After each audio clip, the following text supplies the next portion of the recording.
खेसारी लाल यादव और नीलम गिरी का सॉन्ग 10 दिन पहले ही पूरा हो चुका है। मतलब ऑडियो वीडियो सब कुछ कंप्लीट हो गया है, बस गाने को रिलीज ही करना था।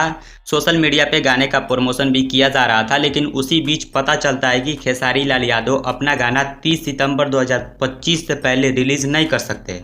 क्या अब सच में खेसारी लाल यादव के ये सब गाने देखने को नहीं मिलेंगे? आइए आज की इस वीडियो में डिटेल में जानते हैं। कुछ दिन पहले भी ऐसा कुछ खेसारी लाल यादव के साथ हुआ था। उनके जितने भी पुराने गाने थे उन सबको डिलीट किया जा रहा था, लेकिन उस टाइम भी कुछ म्यूजिक कंपनी थी जो लगातार खेसारी लाल यादव को सपोर्ट कर रही थी, जैसे सारेगामा हम भोजपुरी, टी सीरीज हमार भोजपुरी और भी 2-3 म्यूजिक कंपनियां थी जो लगातार खेसारी लाल यादव को सपोर्ट कर रही थी और अपने चैनल से खेसारी लाल यादव के हर एक गाने को रिलीज कर रही थी। अब भाई जब दिल्ली हाई कोर्ट से आर्डर आ चुका है कि खेसारी लाल यादव 30 सितंबर 2025 तक सिर्फ ग्लोबल म्यूजिक जंक्शन को अपना गाना बेच सकेंगे।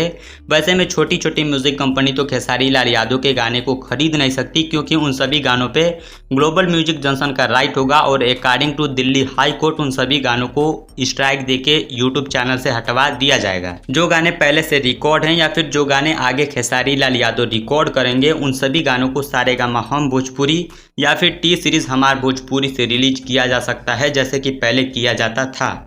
बाकी खेसारी लाल यादव भी हाई कोर्ट के फैसले का सम्मान करते हैं। हालांकि वो और आगे तक जाएंगे अपने आप को साबित करने के लिए, लेकिन इस विकट परिस्थिति में देखना ये होगा कि खेसारी लाल यादव को किस म्यूजिक कंपनी का सपोर्ट मिलता है और कौन सी music company global music junction से रिस्क लेके खेसारी लाल यादव के गाने को रिलीज करती है।